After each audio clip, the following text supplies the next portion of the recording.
Good day. I am Erickson Feliciano, Development Management Officer 4 of the Health Facility Development Bureau. Today, I will give you an overview of the DOH Hospital Nursing Service Administration Manual, 4th edition.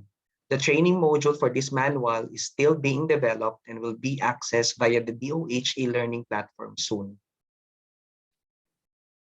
The outline of this presentation is as follows. First is the introduction, followed by the overview of the Hospital Nursing Service Administration Manual, 4th edition, and the Hospital Nursing Service Standards Monitoring and Evaluation Tool. To begin, let me give you a brief description of our Bureau. The Health Facility Development Bureau, or the HFDB, is under the Department of Health, Health Facilities and Infrastructure Development Team, which is led by Undersecretary Lilibeth C. David. The HFDB, headed by Director Maria Teresa G. Vera, has an administrative unit and has 3 functional divisions, namely Policy, Planning, and Program Development Division, Health Systems Development and Management Support Division, and the Research and Performance Management Division. Our mandates are the following. First, we develop plans, policies, programs, and strategies on health facility development, planning, operation, and management.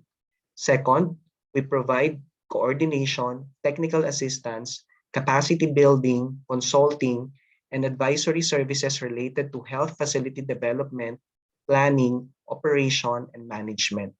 Third, we advise the Secretary and the Undersecretary of Health on matters pertaining to health facility development, planning, operation, and management.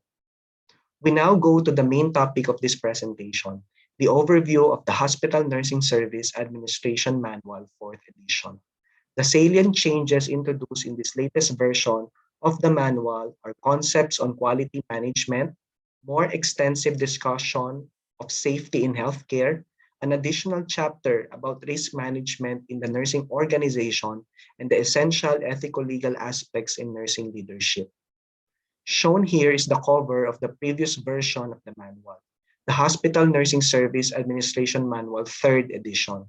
In 2009, this manual, together with other HFDB hospital operation and management manuals, were developed in support of the Integrated Hospital Operations and Management Program and the Continuous Quality Improvement Program.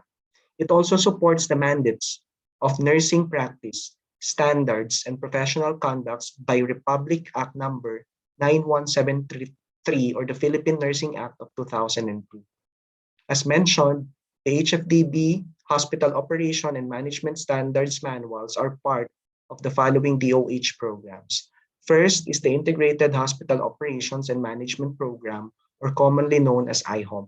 It is a set of guidelines which aims to improve efficiency and effectiveness of healthcare services through creation and use of information for clinical, administrative, and monitoring purposes. Second is the Continuous Quality Improvement, or CQI, which is the performance management arm of the National Quality Framework in Health. It ensures that all consumers receive the highest quality and most cost-effective health services through the development and maintenance of a qualified, diverse, and accessible multidisciplinary network, care, and service organizations. The latest edition of the nursing manual consists of 2 parts divided into 17 chapters.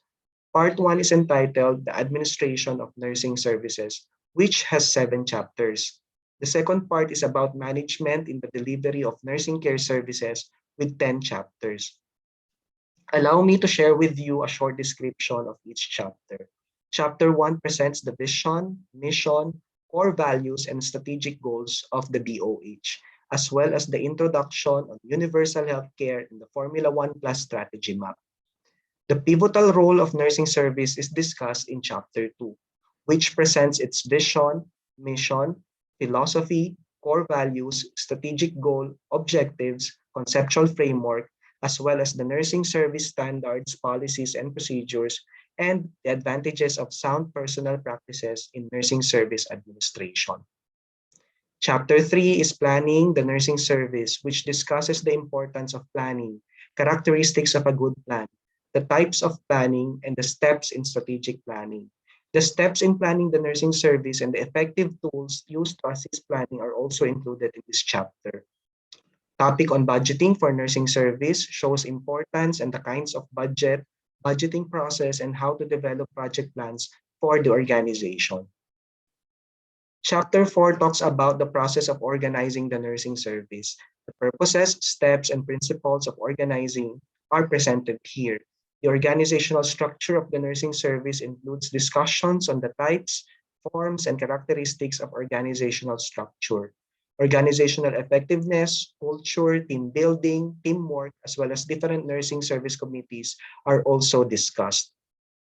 Chapter 5 is entitled Staffing the Nursing Service, which discusses the principles and factors affecting staffing, the patient classification system, staffing methods and formula, as well as the shift options, scheduling assignments, and job descriptions are discussed well in this chapter. Chapter 6 describes the special concepts in directing the nursing service, the principles, characteristics, and elements of directing, which include supervision, problem solving, decision making, delegation, and motivation, are the focuses of this chapter. The last chapter in the first part of the manual is Controlling the Nursing Service, which provides topics on controlling guidelines for the nursing service administrators, the control measures utilized, performance appraisal, performance management system, handling complaints, and conflict management and change management. Let us now proceed to the part 2 of the manual, or the management in the delivery of nursing care services.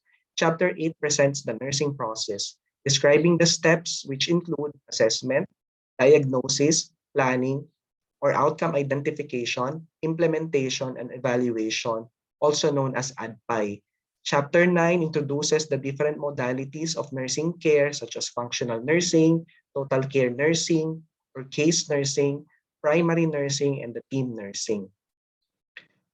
Chapter 10 is quality management, and the different topics that are comprehensively discussed are principles of total quality management, strategies in total quality management, quality improvement plan, work as systems and processes, organizational leadership, quality improvement programs, the nursing quality improvement, the roles of nursing leaders, CQI, the Plan, Do, Check Act, or the Plan, Do, Study Act cycle, and the methods of nursing audits.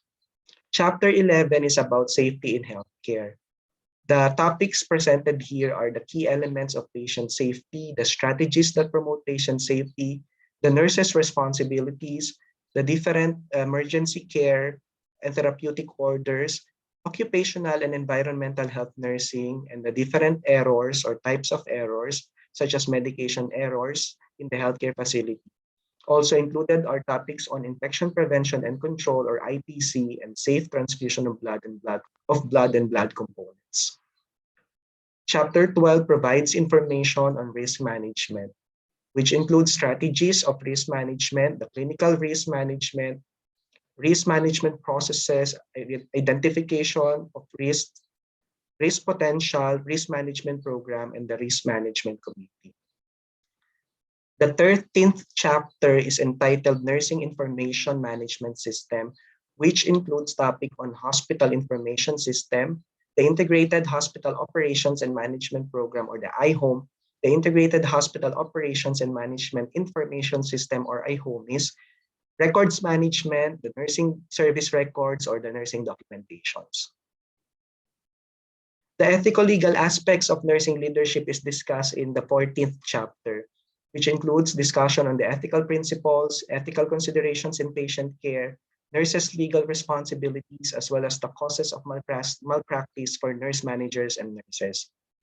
The chapter 15 is all about human resource management, which discusses the importance of human resource management, human resource development program, and the Prime HRH, or Program to Institutionalize Meritocracy and Excellence Human Resource Management.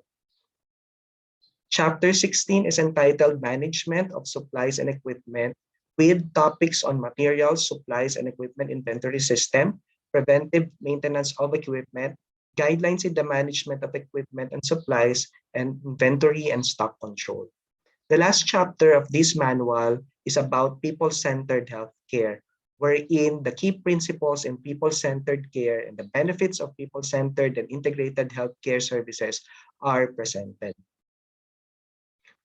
Another important component of the manual is the Hospital Nursing Service Standards Monitoring and Evaluation Tool. This tool is a 40-item assessment tool which evaluates the compliance to standards of the nursing service as shown in your screen. The indicators per standard is defined in this tool as well as the methods of data validation, which is answerable by yes or no. The Hospital Nursing Service Administration Manual 4th edition has been disseminated through Department Circular number 2020-0243. You may access the digital copy of the manual through the link posted on your screen. Allow me to also present and flash on your screen the different programs, systems, projects, and databases being handled by our Bureau, the Health Facility Development Bureau. For questions or queries about this presentation, you may contact us through the contact details provided here. You may also visit our website and Facebook page through the link and the QR code as shown in the screen. Maraming salamat po.